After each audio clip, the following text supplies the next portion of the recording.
রাজনীতি মানে শুধু বক্তব্য নয়, রাজনীতি মানে জবাবদিহিতা। এখানে প্রশ্ন থামে না, কথা ঘোরে না, মুখোমুখি যুক্তিতর্কে উঠে আসবে ক্ষমতার আসল চিত্র।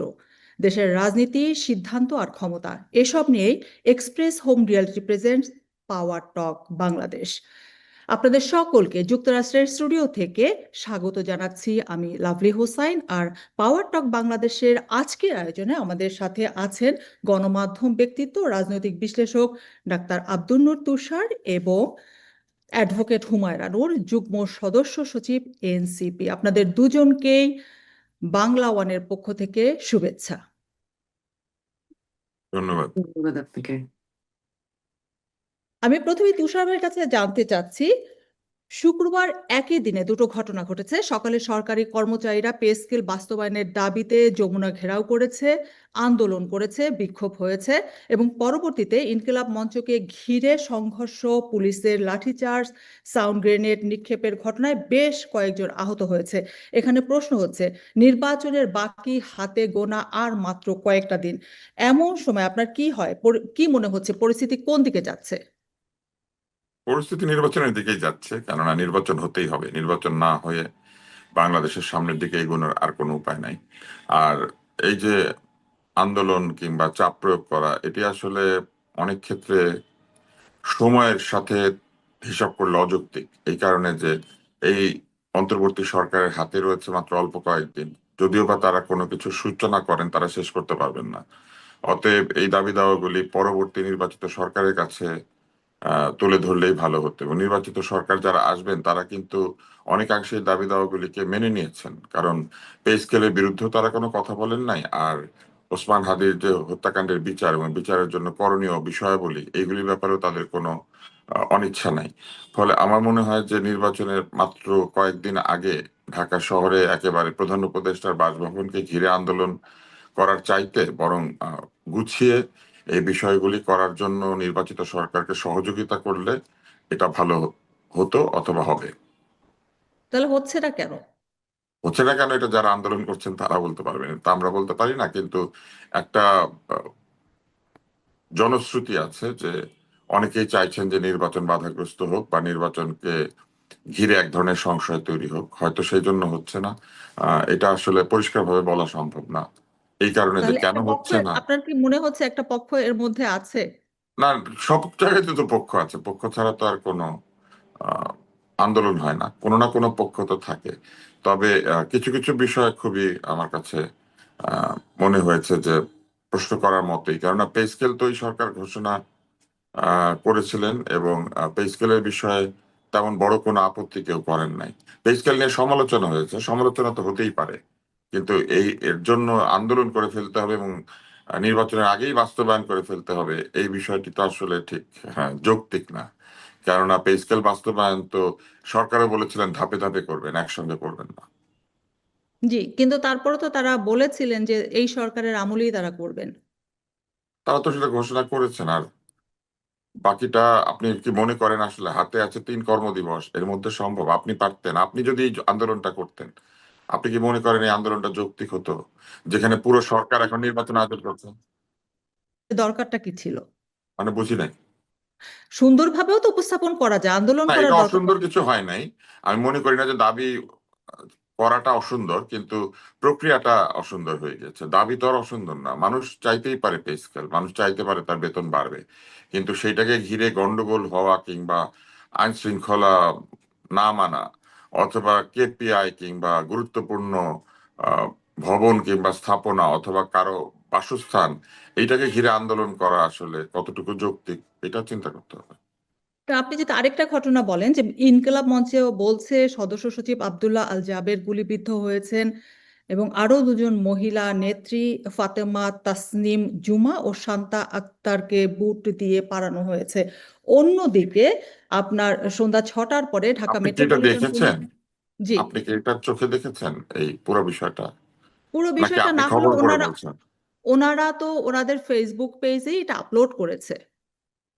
ফেসবুক ইনকিলাব মঞ্চ পেজে আপলোড করেছে পারানোর ছবি? পালানোর ছবি না, এটা তো বলেছে। বলেছে, হ্যাঁ, সেটাই ঠিক হুম। আছে। হ্যাঁ, এটা সত্য না মিথ্যা সেটা তো তদন্তে প্রমাণিত হবে। আর গুলিবিদ্ধ হওয়ার বিষয়টি তো পুলিশ এবং যারা হাসপাতালের তারা প্রত্যেকে বলেছেন যে গুলিবিদ্ধ হন নাই তিনি, তিনি আহত হয়েছেন। তাহলে তাহলে কোনটা আমরা সত্য বলে গ্রহণ করব? যেটা অফিসিয়াল ভার্সন সেটা সত্য বলে গ্রহণ করবেন, কারণ এই ইন্টারিম সরকার কি মিথ্যা কথা বলে? এটা তো চিন্তা করতে হবে। আপনি কি মনে করেন ইন্টারিম সরকারের যারা আছেন তারা মিথ্যা কথা বলেন? না, তা বলবে না, কিন্তু তারপরও একটা প্রশ্ন থেকে যায় না বললে জনগণের তাহলে, মধ্যে। আমরা সাধারণ মানুষদের এত কিছু বুঝবে না। সাধারণ মানুষ যেহেতু এত কিছু বোঝে না, তাহলে অপেক্ষা করতে হবে যে ইন্টারিম সরকার তথ্য প্রমাণ সহ কি বলেন সেটা দেখতে হবে এবং তারপরে এটা যাচাই বাছাই করতে হবে। তবে আমি যে ছবিটা দেখেছি সেখানে তাদেরকে জোর প্রয়োগ করে, বল প্রয়োগ করে তাদেরকে ঠেলে টেনে নিয়ে যাওয়া হচ্ছিল, কিন্তু বুট দিয়ে পাড়া দেওয়ার ছবি আমি দেখি নাই আর কি, হয়তো আছে আমি জানি না। আর আহ, জাবেরের বিষয়টি তো হাসপাতাল থেকেই বলেছে যে তিনি যা বলা হয়েছিল সেটি হয় নাই। তাহলে গুজব ছড়াচ্ছে। না, গুজব আপনি বলছেন, আমি বলবো যে এটা তদন্তের পরে ঠিক হবে। ওকে। আচ্ছা, এবার আমি একটু ধন্যবাদ আপনাকে, আপনার কাছে আবারও ফিরে আসবো। এবার আমি একটু অ্যাডভোকেট হুমায়রা নূর আপার কাছে যাচ্ছি। আপনার কাছে কি মনে হয়, একই প্রশ্ন? হ্যাঁ, ধন্যবাদ আপনাকে। আহ আমার সহ-আলোচক এবং আজকে যারা আমাদের দেখছেন সবাইকে সালাম এবং শুভেচ্ছা জানিয়ে শুরু করছি। আহ পে স্কেলের দাবি বলেন বা ইনকিলাব মঞ্চের যে দাবি, হাদির হত্যাকারীদের বিচারের যে দাবি, সেই দাবির যে আন্দোলন, সেই আন্দোলনগুলো আসলে আমি বলবো এই আন্দোলনগুলো সমাধান করার ব্যাপারে অন্তর্বর্তীকালীন সরকারের যে অবস্থান, এইটা ভেরি পুয়ারলি হ্যান্ডেলড। এই মুহূর্তে নির্বাচনকে সামনে রেখে এই আন্দোলনকে অনেকে সন্দেহের চোখে দেখছিলেন। সেই অবস্থায় এই পরিস্থিতিগুলো হ্যান্ডেল করার সহজ সমাধান হচ্ছে ওরা যমুনা অভিমুখে আন্দোলন করা, মানে they wanted attention from directly doctor Mohammad Yunus, প্রধান উপদেষ্টা। তো আমার কাছে মনে হয়েছে যে উনার আহ, একটা ডিসেন্ট কনভারসেশনে ওদের সাথে যে এইটা মিটিগেট করার সুযোগ ছিল, যেইটার আহ, আসলে দায়িত্ব নেয়া বা সমাধান করার ইচ্ছার কিছুটা অভাব ছিল বলে আমার মনে হয়েছে। কারণ এই মুহূর্তে যে কোনো আন্দোলনকে প্রশ্রয় দেয়া বা এইটাকে অ্যাগ্রিভেট করা, দুইটাই আসলে কেউই ভালোভাবে ভালো চোখে দেখছে না। কারণ প্রত্যেকটা রাজনৈতিক দলই এতদিন অনেক কষ্ট করে মাঠে থেকে নির্বাচনের প্রস্তুতি নিয়েছে। তবে আমার কাছে মনে হয় নাই যে একেবারে নির্বাচন বানচালের প্রচেষ্টায় এই আন্দোলন হয়েছে। It is a desperate move, that is true, but আমাকে এটা কনসিডার করতে হবে যে তাদের দাবি কি ন্যায্য কিনা। এখন এই মুহূর্তে নির্বাচনকে সামনে রেখে উনাদের যে দাবিটা, সেটা আসলে অন্তর্বর্তীকালীন সরকারের চেয়ে সবগুলো রাজনৈতিক দলের কাছে হওয়া উচিত ছিল যে আপনারা কমিট করেন যে যেই নির্বাচনের পরে ক্ষমতায় আসেন তারা এই এই দাবিগুলো পূরণ করবেন, এইটা তো আপনাদের ম্যান্ডেটে ওপেন ডিক্লেয়ার করতে হবে। তো কি হয়েছে কি হয় নাই, এই ডিবেটটাতে আমি ঠিক ব্যক্তিগতভাবে যেতে পারবো না। কারণ একটা একটা প্রোটেস্টে অন্তত আমি পার্সোনালি প্রেজেন্ট ছিলাম, বিকজ হাদি ভাইয়ের হত্যার বিচারের দাবিটা আমাদের কাছে একটা সার্বজনীন দাবি হয়ে গিয়েছে।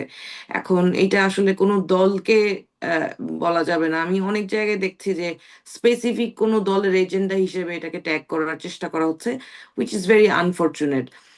হুম। এই আন্দোলনটা যখন এই দুদিন আগে শুরু করে ইনকিলাব মঞ্চ, তখন ওই জায়গায় আমরা দলীয়ভাবে কেউই এটা আহ, ওই দলীয়ভাবে সেইটাকে সংহতি জানানো এরকম করা হয় নাই। তবে ঢাকা ৮ আসনের মধ্যে যেহেতু এই নির্বাচনটা যিনি করছেন তার তারই টেরিটরি, যেইটা সেই টেরিটরির হুম। মধ্যে এই আন্দোলনটা হচ্ছে। নাসিরউদ্দিন পাটোয়ারিকে আমরা দেখেছি এই আন্দোলনে ওনাদের যে হাদি ভাই হত্যার দাবিতে সুষ্ঠু তদন্তের যে দাবি, সেই দাবিতে সংহতি জানাতে, এবং ওখানে আমরা দেখতে পেয়েছি যে পরদিন, মানে গতকাল শুক্রবার, ওখানে যারা ছিলেন তাদেরকে পুলিশ আহ উপর্যুপরি মেরেছে মেরেছে এবং সাউন্ড গ্রেনেড ব্যবহার করেছে, লাঠিচার্জ করেছে, এবং এত বিশ্রীভাবে লাঠিচার্জ করেছে যেটা আসলে মানে মানুষের পুরনো স্মৃতিকে নাড়া দেয়। এইটা দরকার ছিল না। এই এই এই পুলিশকে এইভাবে ব্যবহার করা, ইজ ভেরি ভেরি আনফর্চুনেট। এই এই ছেলেগুলোকে ডেকে নিয়ে ইন্টারিম গভর্নমেন্ট একটা ডিসেন্ট কনভারসেশনে যে ওনাদেরকে ওনাদের ন্যায্য যে দাবি সেই দাবি পূরণের আশ্বাস দিতে পারতো before raising hands by police. এখন গুলি করেছে কিনা, রাবার বুলেট ছোড়া হয়েছে, এরকম একটা দৃশ্য আমরা দেখতে পেয়েছি। এখন মেডিকেল কি বলছে, কে কি বলছে, আমরা তো আসলে দেখতে গিয়েছিলাম ওনাদেরকে ঢাকা মেডিকেল কলেজেও। উনারা ব্যাডলি ইনজুর্ড, এন্ড এটা আপনি একেবারে। দেখেছেন? হ্যাঁ, ঢাকা মেডিকেল কলেজে গিয়েছিলাম এবং ওখানে দেখেছি যে ওই যখন মানে ট্রিটমেন্ট শুরু হওয়ার পরে রাবার বুলেটের বিষয়টা এখন পর্যন্ত আমি কনফার্ম না, বাট সাউন্ড গ্রেনেড মেরেছে এবং বেধড়ক লাঠিচার্জ করেছে, খুবই বাজেভাবে ইনজুর্ড। মহিউদ্দিন রনি নামে একজন ভদ্রলোক, উনি ঢাকা মেডিকেলে, তখনও আমি দেখি নাই ওনাকে, মিথ্যা বলতে পারবো না। উনাকে আমরা আহ, ছবিতে দেখেছি, উনি উনার জায়গা থেকে যে অবস্থান নিয়েছে এই এই আন্দোলনের সপক্ষে, উনাকে ব্যাডলি ইনজুর করা হয়েছে। আর আহ, ইনকিলাব মঞ্চের জাবের, ঝুমা, ওদেরকেও মেরেছে এবং ওরাও ইনজুর্ড। আর তারা কি এখনো ভর্তি আছে তাহলে মেডিকেল কলেজে, রাত হসপিটালে কি আছে পর্যন্ত তাদেরকে হসপিটালে দেখেছি। এরপর আমি যখন পর্যন্ত দেখেছি তারা হসপিটালে, এই মুহূর্তে তাদের অবস্থান কি তা আমরা জানি না। তবে সন্ধ্যার পরে রাতে আমরা ওনাদেরকে আহ, মোটামুটি প্রাথমিক চিকিৎসা নিয়ে একটা ভিডিও বার্তায় আহ, তাদের বক্তব্য দিতে শুনেছি। আমরা যেটা জানতে পেরেছি সেটা হচ্ছে ওনারা বাংলাদেশে নির্বাচন যেন সুষ্ঠুভাবে হয় সেইটার জন্য দাবি জানিয়েছে, এবং ওনাদের যেই দাবি যে হাদি হুম। ভাইয়ের হত্যার বিচারের সুষ্ঠু তদন্ত হইতে হবে, এই দাবিটা আসলে মানে কিভাবে কোন প্রক্রিয়ায় করতে হবে বা আহ, কেন এখন পর্যন্ত এই দাবিতে মাঠে নামতে হচ্ছে, এইটা একটা সন্দেহের জায়গা। কারণ বাংলাদেশে এখন পর্যন্ত এই জুলাই পরবর্তী সময়েও যদি একটা সুষ্ঠু তদন্ত না হয়, এবং কে বা কারা কাদেরকে শেল্টার দেওয়ার জন্য এইভাবে তদন্ত রিপোর্টটা দেখেছিলাম, যে এই চাল তদন্ত রিপোর্টটা পেশ করা হয়েছিল, দ্যাট ইজ ভেরি ফ্লড। মনে হয়েছে যে স্পষ্টভাবে কাউকে ইন্ডেমনিটি দেওয়ার জন্য এই এই তদন্ত রিপোর্টটা এভাবে সাজানো হয়েছে, that was not well verified. So এইটা এখন সিআইডির হাতে আছে জানতে পেরেছি। আহ, আমি আশা রাখবো যে যেই গভর্নমেন্টই ফর্ম করুক, হাদি ভাইয়ের হত্যার বিষয়টা এবং তার হত্যাকারীদেরকে চিহ্নিত করার বিষয়টা কোনো রাজনৈতিক ব্যানারে কনসিডার না করে একেবারে নিরপেক্ষভাবে হাদি ভাইয়ের হত্যাকারীকে আইডেন্টিফাই করে তার বিচারের ব্যবস্থা নিশ্চিত করবে। কারণ কোনো রাজনৈতিক ব্যানারে বা রাজনৈতিক ট্যাগ দেওয়ার চেষ্টা করলে বাংলাদেশের মানুষও এটা স্বাভাবিকভাবে নিবে না। এই এই মুহূর্তে যেই সরকারই আসুক, তার আসলে প্রথম এবং প্রধান চ্যালেঞ্জ এটাই হবে যে হাদি ভাইয়ের হত্যাকারীর বিচারটা নিশ্চিত করা এবং সুষ্ঠু তদন্তের মাধ্যমে হত্যাকারীদের চিহ্নিত করা। অন্তর্বর্তীকালীন সরকার কি এ ব্যাপারে কোনো আপনার বিবৃতি দিয়েছেন? ওনারা বিবৃতি যেই তদন্তের যে দাবিটা করা হয়েছে সেখানে বলা হয়েছে জাতিসংঘের ইন্টারভেনশন চায় এই তদন্তের ক্ষেত্রে। তো ওনারা জানিয়েছেন যে জাতিসংঘের আইন শৃঙ্খলা বাহিনীর মাধ্যমে আমরা একটা ভিডিও বার্তা দেখতে পেরেছি, যেখানে ভিডিও বার্তা না, ওনারা প্রেস কনফারেন্স করে বলেছে, যেটা আমরা ভিডিওতে দেখতে পেরেছি, যে ওকে। ওনারা জাতিসংঘকেও আবেদন করবে, হুম। জাতিসংঘের একটা রেসপন্সের অপেক্ষা করবে। ধরেন এইটাও কিন্তু একটা প্রসেসের ব্যাপার। Being a lawyer, I cannot actually say যে it is possible, there is a certain formality involved behind this, but মানে মূলত দাবিটা হচ্ছে একটা নিরপেক্ষ সুষ্ঠু তদন্ত, যে হত্যাকারী যারাই হুম। হোক তাদেরকে আসলে এই তদন্তের আওতায় নিয়ে এসে বিচারের আওতায় নিয়ে আসাই যায়। আচ্ছা, আমি একটু আবার আব্দুল নূর তুষারের কাছে জানতে চাচ্ছি, এবার তো সেনাবাহিনী অনেক অ্যাক্টিভ, আর্ম ফোর্সেস অনেক অ্যাক্টিভ, পুলিশ বাহিনী বলেন, তারপরেও কেন তারা এগুলো ট্যাকেল করতে পারছে না নির্বাচনের আগে, এরকম একটা ঘটনাগুলো যে ঘটে যাচ্ছে? আন্দোলন তো ট্যাকেল করার কথা না। আর যারা আন্দোলন করছেন নিরাপত্তা তারা তো তো, বিধান করবে।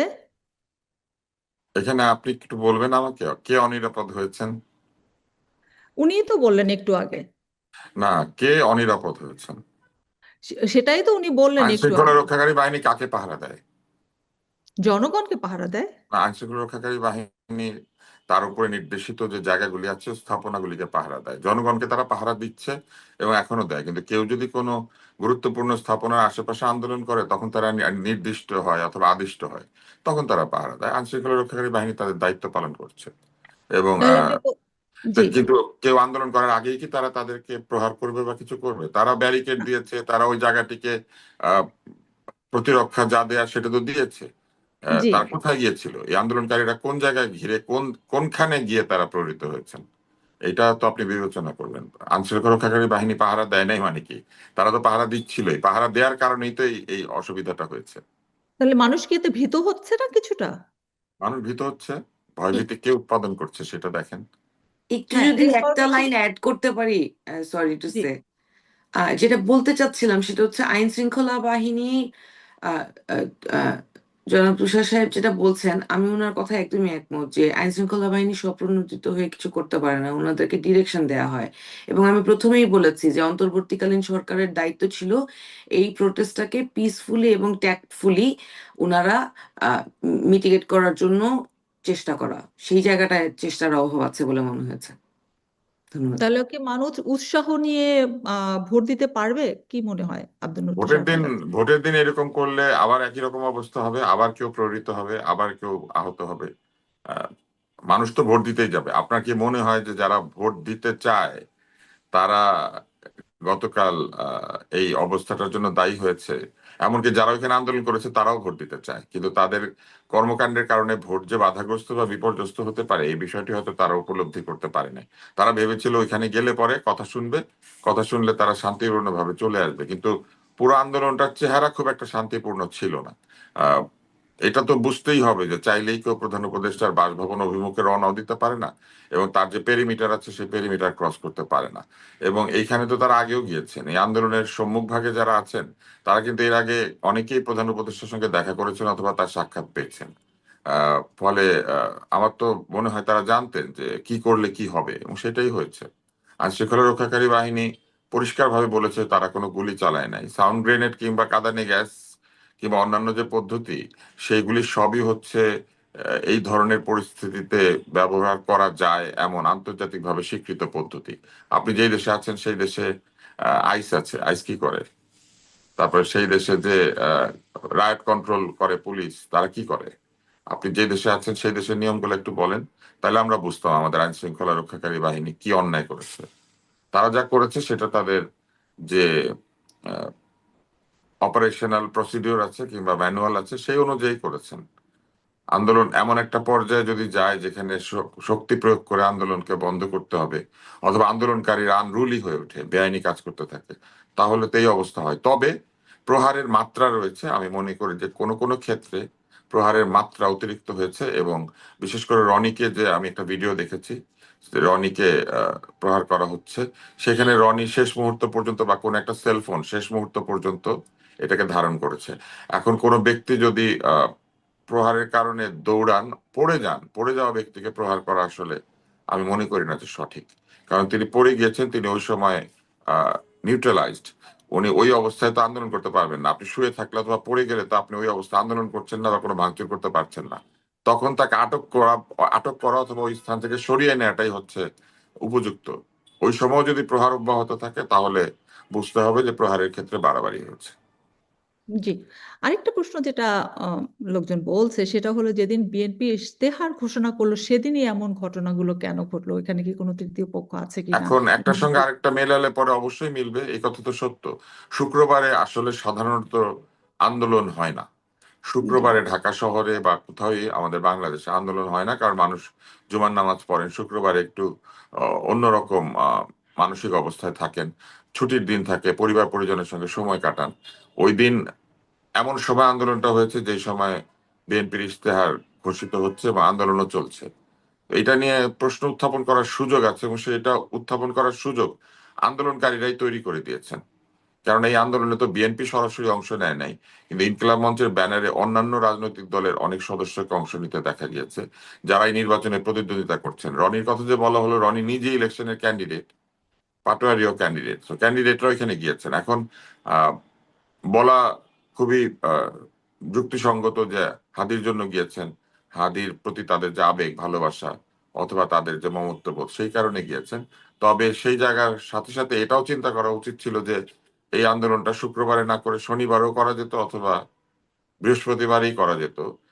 শুক্রবারে যে সময়ে বিএনপি এটা ঘোষণা করছে সেই সময় এটা যদি হয় তাহলে যে প্রশ্ন উঠবে এটা তো স্বাভাবিক উঠেছে। তাহলে এর সাথে কোনো আপনার লিঙ্ক আপনার নেই? মেয়ের বিয়ে হচ্ছে, মনে করেন আপনার প্রতিবেশী বাইরে দাঁড়িয়ে পানি গ্যাস বিদ্যুতের দাবিতে রাস্তা আটকে দিয়েছে।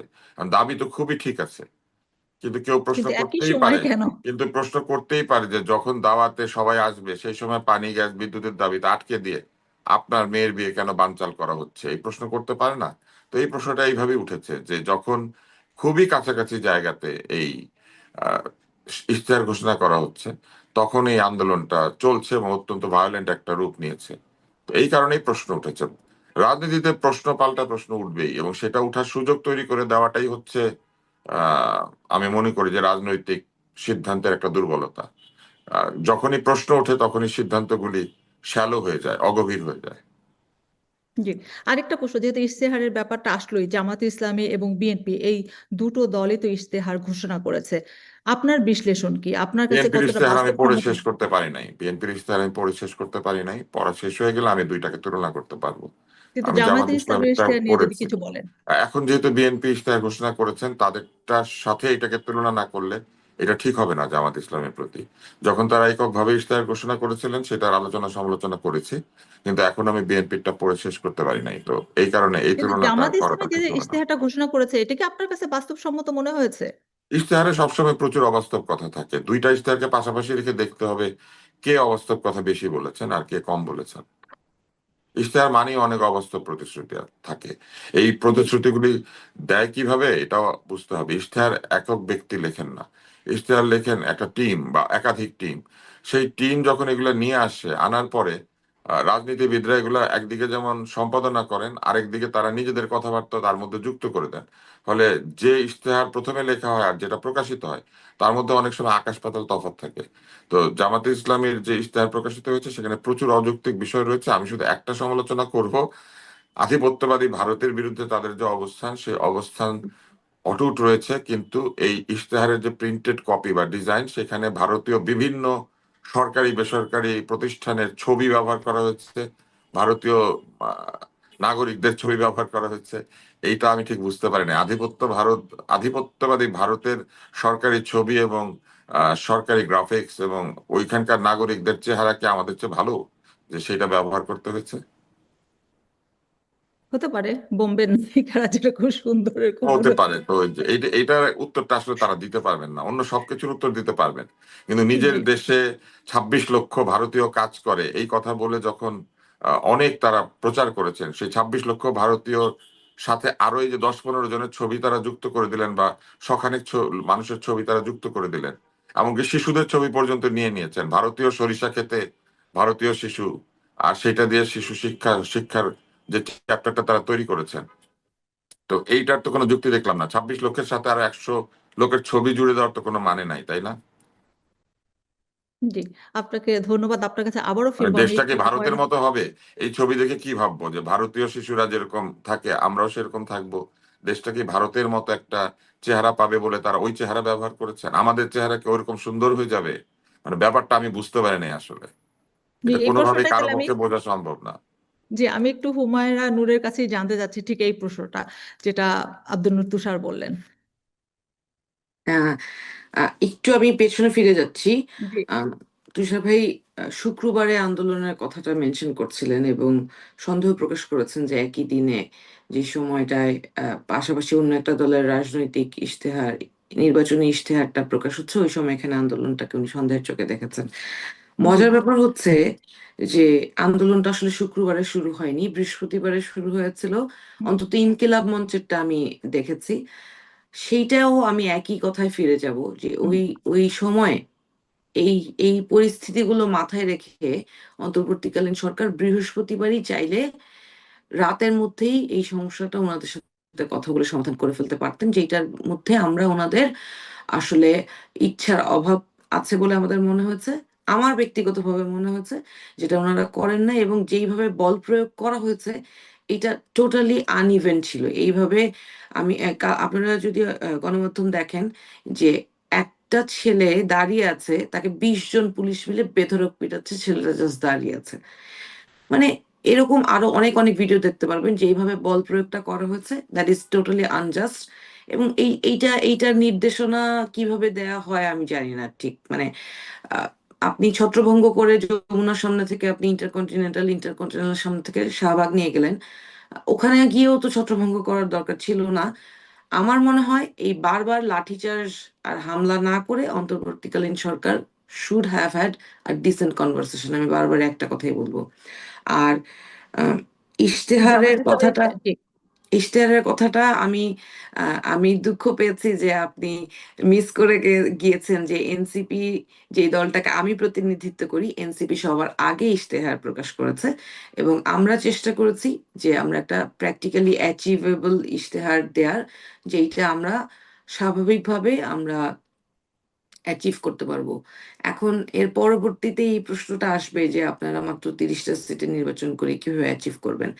দেখেন, আমরা যেই ঐক্যমতটা করেছি, সেইখানেও আমরা আমাদের জায়গা থেকে চেষ্টা করব যে আমাদের যে ম্যান্ডেটটা সেইটা আমাদের সরকার যদি গভর্নমেন্টে যায়, এই ঐক্যমতের যে এই জোটটা যদি সরকারে যায়, তাহলে এদের মধ্যে দিয়ে আমাদের যে প্রথম দাবি সেটা হচ্ছে সংস্কার। এবং এর পাশাপাশি আমাদের যে ইশতেহারে যা যা আছে সেইটা এনফোর্স হওয়ার জন্য, হুম, বাস্তবায়ন হওয়ার জন্য যা যা লাগে সেই প্রচেষ্টাটা এবং চাপ প্রয়োগ করাটা আমরা অবশ্যই জোট সঙ্গীদের থেকে আদায় করে নেওয়ার চেষ্টা করব। এখন ভারতীয় ইশতেহার, ভারতীয় কটা ছবি ব্যবহার করেছে, এইটা that was not a smart move at all. এটা ওনাদের খুবই একটা মানে not well researched, I would say. এটা বোকামি হয়েছে, এটা আমি বলবো। বাট ইন ডিটেলস এই ছবির বাইরে গিয়ে আপনি ইশতেহারটা ভালো হয়েছে কিনা খারাপ হয়েছে কিনা ওইটা আসলে বস্তুগত আলোচনা হওয়া উচিত। সমালোচনা আহ, যেই দলেরই করি না কেন, আমার বা অন্য কারো, সেটা আসলে কন্টেন্ট অ্যান্ড কনটেক্সটের উপর করলেই ভালো হয়।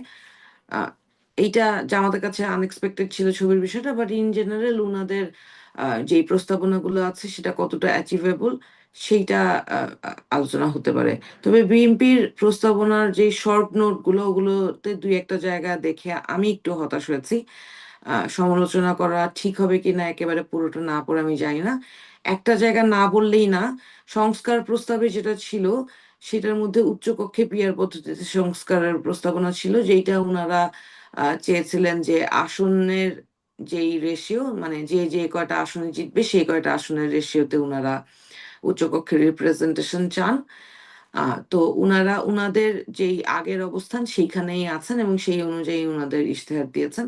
পাশাপাশি উচ্চকক্ষের one of the main proposals আমাদের পক্ষ থেকে ছিল, সেটা হচ্ছে সংবিধান সংস্কার হতে হলে নিম্নকক্ষে আহ, যেই আলোচনাটা হবে, নিম্নকক্ষের যারা থাকবে তারা এককভাবে সংবিধান সংস্কার করে ফেলতে পারবে না, এবং সংবিধান বারবার নিম্নকক্ষের বা বিদ্যমান যে সাংবিধানিক স্ট্রাকচার আছে, এই স্ট্রাকচারটা পরিবর্তন হয়ে এই পর্যায়ে এসেছে এবং সকল সরকারি স্বৈরাচারী একটা আচরণ করে ফেলতে পেরেছে, কারণ তারা যে সংসদে আছে সেই সংসদে সংখ্যাগরিষ্ঠতার ভিত্তিতেই তারা সংবিধানের যে কোনো আর্টিকেল চেঞ্জ করে ফেলতে পারে।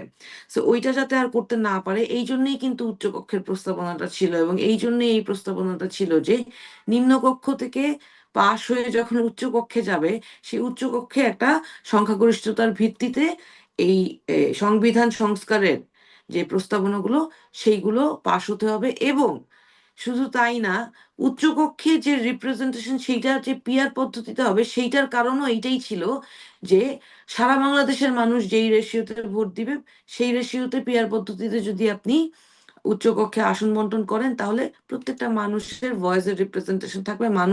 যে মানুষের রিপ্রেজেন্টেশন অনুযায়ী সংবিধানটা অন্তত কাটাছেঁড়া করার ক্ষেত্রে মানুষের রিপ্রেজেন্টেশনটা প্রপারলি রিপ্রেজেন্টেড হবে। কিন্তু সেইখানেও ওনারা আসলে আহ, ওই জায়গাটা একেবারেই অমিট করে গেছেন যে এই উচ্চকক্ষে সংবিধান সংস্কারের প্রস্তাবনা ছাড়া লিখেছেন। এই জায়গাটা আসলে একটু আশাহত করেছে। হয়তো বিস্তারিত পড়ে দেখলে এইটার এক্সপ্লেনেশনটা পাবো। একেবারেই খুবই কম সময়ের মধ্যেই কথা বলতে হচ্ছে এটা নিয়ে, সুতরাং বিস্তারিত পড়ার সুযোগটা হয়নি। আচ্ছা, আরেকটা কথা আপনার কাছে আমি জানতে চাচ্ছি যে শিক্ষার্থীদের কাছে মুক্তিযুদ্ধের সঠিক ইতিহাস তুলে ধরবে জামায়াত, এটা বলতে আপনি কি বোঝাচ্ছেন? এইটা আসলে আমাদের দলের ইশতেহার না, জামাতের এই ইশতেহারটা আমার কাছে আসলে মানে উম, উনারা কেন, উনাদেরকে কেন শিক্ষার্থীদের কাছে সঠিক ইতিহাস তুলে ধরতে হবে? উনারা যে ইতিহাসের দায় আছে উনাদের, সেইটা থেকে উনারা মুক্তি পাক, এইটুকুই আমাদের চাওয়া। আহ ওইটা থেকে উনাদের অবস্থান উনারা ক্লিয়ার করুক, যে উনারা ইতিহাসে পূর্বে যে অবস্থানে ছিল সেই অবস্থানে আছেন কি নাই। এর বাইরে আর কোনো ইতিহাস উনাদের কাছ থেকে আমরা শুনতে চাই না। জি, আব্দুল নূর তুষার, আপনি কি বলবেন এ ব্যাপারে? শিক্ষার্থীদের কাছে সঠিক ইতিহাস তুলে ধরতে গেলে তারা ওই সময় আওয়ামী লীগের ভূমিকা সম্পর্কে কি লিখবেন, অথবা ওই সময় বঙ্গবন্ধু শেখ মুজিবুর রহমানের ভূমিকা সম্পর্কে কি লিখবেন, তাজউদ্দিন এবং অন্যান্য নেতারা কিভাবে ইতিহাসে থাকবেন, এইগুলি হয়তো তারা পরিষ্কারভাবে বলবেন। এটা তো আর আমরা জানি না। আর সঠিক ইতিহাস বলতে তারা কি বুঝিয়েছেন সেটাও তো আমরা জানি না। এই কারণে যে সঠিক ইতিহাস আসলে কি, এই পর্যন্ত যে ইতিহাস আমরা দেখেছি, সেখানে ইতিহাস নিয়ে নানান ধরনের অভিযোগ রয়েছে। বিভিন্ন পক্ষ এই ইতিহাসের যে বর্ণনা, সেই বর্ণনা নিয়ে প্রশ্ন করেছেন। কিন্তু সঠিক ইতিহাস তুলে ধরতে গেলে নিশ্চয়ই ওই সময় তাদের দলের যে ভূমিকা ছিল সেটাও তুলে ধরতে হবে, এবং সেই ইতিহাস তো সারা পৃথিবী জানে। অতএব আহ, তারা যদি বলেন যে ইতিহাস বেঠিক, তাহলে কোন কোন জায়গাতে ইতিহাসের ভুল রয়েছে, এই ভুলগুলি কিন্তু তারা কখনো নির্দিষ্ট করেন নাই, যে কোন কোন জায়গাতে মুক্তিযুদ্ধের ইতিহাস ভুল অবস্থায় আছে। তো এইটা আসলে তাদেরকে ব্যাখ্যা করতে হবে। ভোটার হিসেবে, আমি একজন ভোটার হিসেবে বুঝি নাই যে তারা শিক্ষার্থীদের কাছে সঠিক ইতিহাস তুলে ধরবেন, এটা কিভাবে করবেন। তবে একটা নমুনা আমরা পেয়েছি। শফিকুর রহমান সাহেব বলেছেন colonel Oli Ahmed we revolt বলে, যে চট্টগ্রাম থেকে এই সেনা বিদ্রোহ বা সেনা প্রতিবাদ শুরু করেছিলেন। তো ইতিহাস কিভাবে লেখা হবে শুরুতে অন্তত বোঝা গিয়েছে, অন্তত একটি অংশ, যে আহ, তারা কিভাবে ইতিহাস লিখবেন। তারা এটাও বলেছেন যে তারা বুক চিতিয়ে 71 সালে লড়াই করেছেন। বুক চিতিয়ে কোন পক্ষে লড়াই করেছিলেন সেটা অবশ্য তারা ক্লিয়ার করেন নাই। তো বোঝা যাবে আর কি ভবিষ্যতে যে কে কোন পক্ষে করছেন। তো আমি আরো আপনার কাছ ক্লিয়ার হবে থেকে, মানুষের জনগণের কাছে কিছু প্রশ্ন ছিল, সেগুলো আরো হয়তো ক্লিয়ার করবেন ওনারা। হয়তো তারা করবেন, তারা ইতিহাস, আগে তো তারা ক্ষমতায় যাবেন, তারপরে তারা ইতিহাস ঠিক করে লিখবেন। আমরা তো দেখেছি ক্ষমতাসীনরা কিভাবে ইতিহাস লেখে, নিজের পক্ষে সব ইতিহাস নিয়ে যায়। হয়তো তারাও একইভাবেই সঠিক ইতিহাস রচনা করবেন, আমরা জানি না আসলে কি হবে। আমি আপনার কাছে অনুমতি চেয়ে নিচ্ছি, আমি বিদায় নেব আপনার অনুষ্ঠান থেকে। আশা করছি দর্শকরা যতক্ষণ ছিলেন তারা আপনার অনুষ্ঠানে আমাদের কথাগুলি শুনেছেন। সহ-আলোচককে ধন্যবাদ। আমি আশা করি তাদের দল এইবারের ইলেকশনে ভালো ফলাফল করবে, এবং আহ, তাদের মধ্যে থেকে কেউ না কেউ হয়তো আমাদেরকে রিপ্রেজেন্ট করবেন। সবকিছু মিলে আপনাকে জি, আগামী সংসদ ভালো হোক, এটা আমরা আশা করি। সবার অংশগ্রহণ অবশ্যই, থাকুক, এটা আমরা আশা করি। অবশ্যই, আপনাকে অবশ্যই, অনেক অবশ্যই। ধন্যবাদ। জি, আপনাকে অসংখ্য ধন্যবাদ। জি, অ্যাডভোকেট হুমায়রা নূর, আপনাকে অসংখ্য ধন্যবাদ জানাচ্ছি, আপনি এতক্ষণ আমাদের সাথে ছিলেন। ধন্যবাদ আপনাকে। নির্বাচন শুধু ক্ষমতা বদলের প্রক্রিয়া নয়, এটা মানুষের বিশ্বাস আর নিরাপত্তার পরীক্ষা। উৎসব হোক বা উৎকণ্ঠা, শেষ পর্যন্ত ইতিহাস বিচার করবে জনগণের অংশগ্রহণ আর আস্থা কতটা নিশ্চিত ছিল। সঙ্গে থাকার জন্য সকলকে ধন্যবাদ। এছাড়া বাংলা ওয়ান টেলিভিশন দেখুন, আপনার লোকাল টিভি বক্স, আমাদের নিজস্ব অ্যাপস কিংবা ওয়েবসাইটে। এছাড়া ফেসবুক এবং ইউটিউব তো আছেই। দেখা হবে পরবর্তী পর্বে। ততক্ষণ পর্যন্ত ভালো থাকুন, সুস্থ থাকুন এবং মিশিগানের প্রথম পূর্ণাঙ্গ টেলিভিশন বাংলা ওয়ানের সঙ্গেই থাকুন।